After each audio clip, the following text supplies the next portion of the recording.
ہر قوم کوئی نہ کوئی تہوار مناتی ہے، چونکہ معاشرہ انفرادی سطح پر بھی راضی رہنا چاہتا ہے اور اجتماعی ماحول بھی فراہم کرنا چاہتا ہے۔ قومیں بڑے بڑے تہوار مناتی ہیں، میلوں کا بندوبست کرتی ہیں، دن منائے جاتے ہیں۔ اسلام کے اندر بھی دن منائے جاتے ہیں، اور بڑی قریب ایک دن آنے والا ہے جسے عید الفطر کہا جاتا ہے۔ لیکن اسلام کے تہوار باقی قوموں کو یہ بتاتے ہیں کہ تہوار منائے کس طرح جاتے ہیں۔ تو سب سے پہلے تو یہ یاد رکھیں کہ اسلام کے اندر جب عید آتی ہے تو اس کا کوئی مقصد ہے، اور ہم نے عید کو کس طرح منانا ہے یہ سارا کچھ ہمارا دین ہمیں بتاتا ہے۔ پہلے تو یہ آپ دیکھیں کہ عید مسلمان نے کس طرح منانی ہے۔ سویرے جب اس نے اٹھنا ہے تو اس نے فجر کی نماز کے بعد دوبارہ سے تیاری کرنی ہے، غسل کرنا ہے، صاف لباس پہننا ہے، خوشبو لگانی ہے، اور کرنا یہ ہے کہ نماز کے لیے جانا ہے۔ اس کے عید کا آغاز، اس کے اس خوبصورت تہوار کا آغاز اللہ تبارک و تعالیٰ کی عبادت سے ہو رہا ہے، اور عید منا کب رہا ہے؟ رمضان کے 30 روزے پورے کرنے کے بعد، یا 29 کا چاند دیکھنے کے بعد۔ تو سب سے پہلے ہمیں یہ بتایا جا رہا ہے کہ جب تم عید مناؤ گے تو تم سجدہ شکر کے ساتھ مناؤ گے، اپنے رب کے ساتھ جڑ کے مناؤ گے، اللہ تبارک و تعالیٰ کی عبادت کے ساتھ مناؤ گے۔ تو اس میں کوئی شور و غوغا نہیں، کوئی ریلیاں نہیں، کوئی جلوس نہیں، کوئی پٹاخے نہیں، کوئی گانا باجا نہیں۔ اللہ کی عبادت کے ساتھ بتایا جائے گا کہ تمہارا جو تہوار ہے وہ تہذیب کا، شائستگی کا، خوبصورتی کا، نظم و نسق کا ایک بہترین ذریعہ۔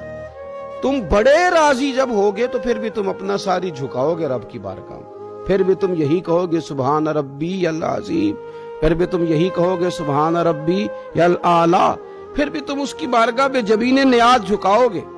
پہلی بات۔ دوسری بات، ہمیں پیغام میں عید یہ ہے کہ یہ جو تمہارے پاس عید کا دن آیا ہے یہ اجتماعیت کا دن ہے۔ آپ جب صف میں کھڑے ہوں گے نماز عید کے لیے تو کیا امیروں کی صفیں علیحدہ ہوں گی؟ غریبوں کی الگ ہوں گی؟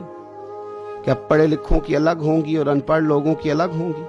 کیا قبیلوں کی الگ ہوں گی اور دوسرے قبیلے کی الگ ہوں گی؟ ایسا نہیں، ایک ہی صف میں کھڑے ہو گئے محمود و یاز، نہ کوئی بندہ رہا نہ کوئی بندہ نواز، صاحب و محتاج و غنی ایک ہوئے، اور تیری سرکار میں پہنچے تو سبھی ایک ہوئے۔ اجتماعیت کا اظہار ہے، اجتماعیت کا۔ عید کا پیغام اجتماعیت کا اظہار۔ اور پھر نماز عید ختم ہوئی تو سب نے ایک دوسرے کو گلے لگایا، غریب نے امیر کو، امیر نے غریب کو، پہلے ایک صف میں نماز پڑھی پھر گلے لگایا، چھوٹے نے بڑے کو، بڑے نے چھوٹے کو، سب ایک دوسرے کے ساتھ محبت کا رشتہ قائم رکھنے لگے۔ تو عید نے دوسرا پیغام اجتماعیت کا دیا کہ تم اللہ تبارک و تعالیٰ کی توحید کے نام پر، تم رسول پاک صلی اللہ تعالی علیہ وسلم کی غلامی کے نام پر ایک ہو، ایک۔ ہزاروں قومیں وجود میں آئیں دہر میں خشک و تر کے رشتے سے، پر ہم نے بنیاد دوستی رکھی یاد خیر البشر کے رشتے سے۔ اور اقبال کہنے لگے اپنی ملت پر قیاس اقوام مغرب سے نہ کر، خاص ہے ترکیب میں قوم رسول ہاشمی۔